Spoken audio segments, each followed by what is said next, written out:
Hi, and welcome to XenSpace. Thank you for joining me. In this video, I begin to outline my own philosophical viewpoint, the approach I have to understanding the world and fitting it all together.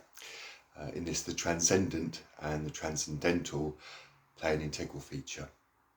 So in order to explain my philosophy, to begin exploring it, I'll start by addressing what I mean by the words transcendent and transcendental, which will serve as an introduction to future videos where I'll get more into the metaphysics and so on.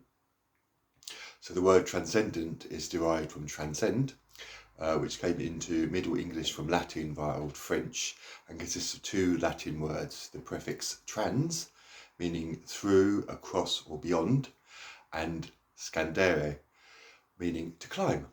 So the literal translation, that prefix again, is to climb over, which taken metaphorically suggests the idea of rising above or going beyond. And that's the basis for our English version of the word.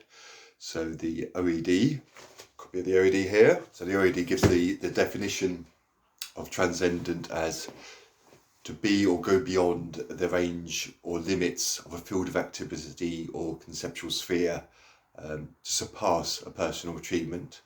And the definition of transcendental as beyond or above the range of normal or physical human experience, surpassing the ordinary, exceptional of God, apart from and not subject to the limitations of the material world. Now in philosophy, transcendent and transcendental already have a couple of particular meanings, but I'm not using the words, those terms in those ways. So I'm not referring to Kantian philosophy or indeed the medieval scholastics, or even the Transcendental Club of New England, America, whose members included Ralph Waldo Emerson and Henry David Thoreau. I'm using these words more or less as they're defined in the dictionary, as discussed. So the transcendent is something which goes beyond or rises above. It's something which can be at the centre of our values, so that the highest thing, that which we look up to the most. Now, transcendent can have a connotation of religious or spirituality, as was mentioned in the definition with reference to God. But things like love, truth, goodness are examples of virtues which can play a transcendental role in our lives without invoking the divine.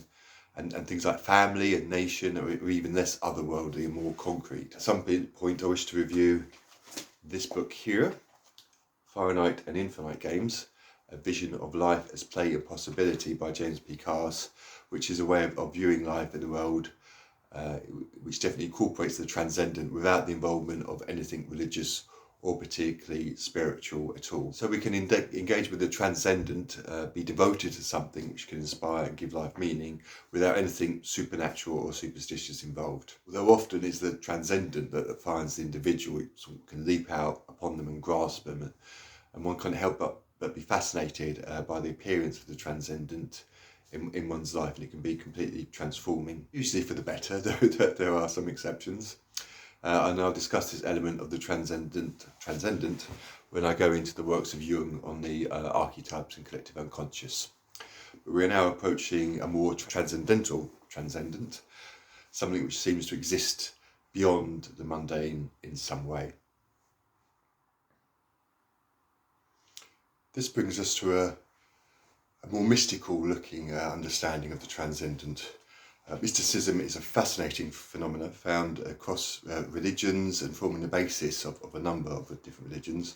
But despite its universality, in some religions, particularly the Abrahamic ones, mystics are often taken for heretics and are frequently sort of tortured and killed, which perhaps especially ironic in Christianity, where Jesus himself was a mystic, by my interpretation.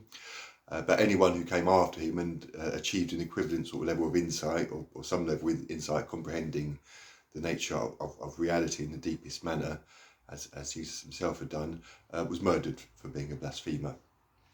Well, of course, that's exactly sort of what happened to Jesus himself. So perhaps it's not so ironic after all, depending upon how you look at it.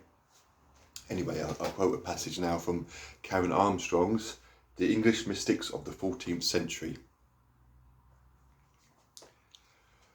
One of the lessons we have already begun to learn is the almost uncanny universality of the religious experience.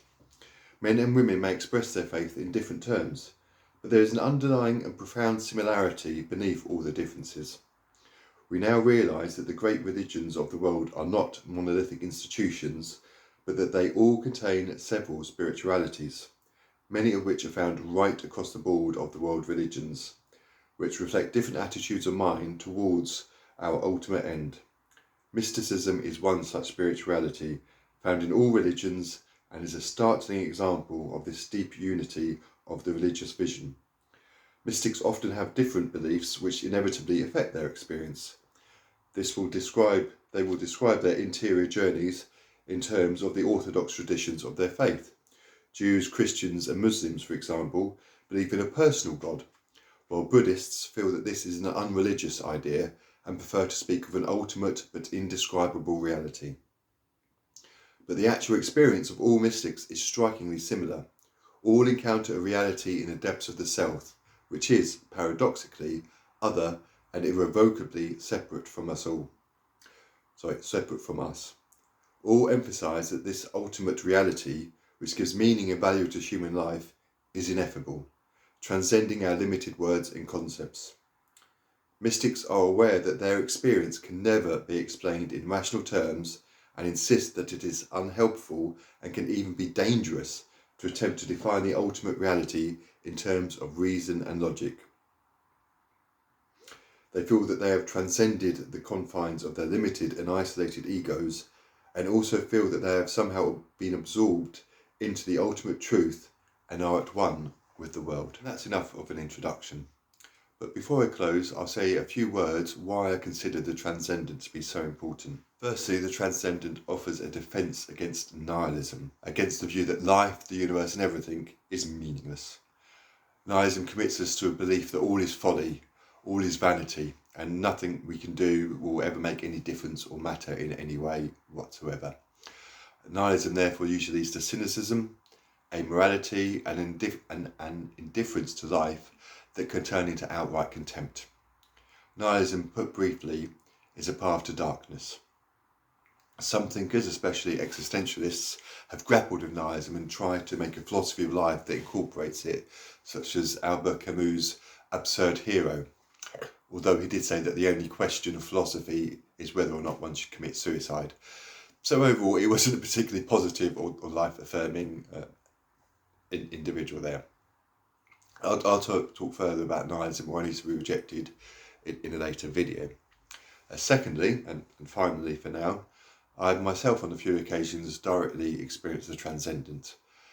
Although one could reject such experiences as being sort of disturbed mental states or a symptom of madness rather than a contact with reality, the experience of the Transcendent usually results in an increased sense of joy and meaning, improvements in one's relationships with the other, and generally increased satisfaction with life and with one's own individual being. Now, this is the very opposite of what happens when one has an episode of mental illness. And having experienced both, I can confirm this. So speaking just from my own personal experience, as well as from the results of research carried out in this area, the Transcendent tends to draw one closer to truth, to goodness, to sanity, and a direct relationship with an ultimate reality, rather than pulling one away towards delusion, madness and the abyss. And I think that's where I'll leave it for this video. Thank you for watching and take care. Bye.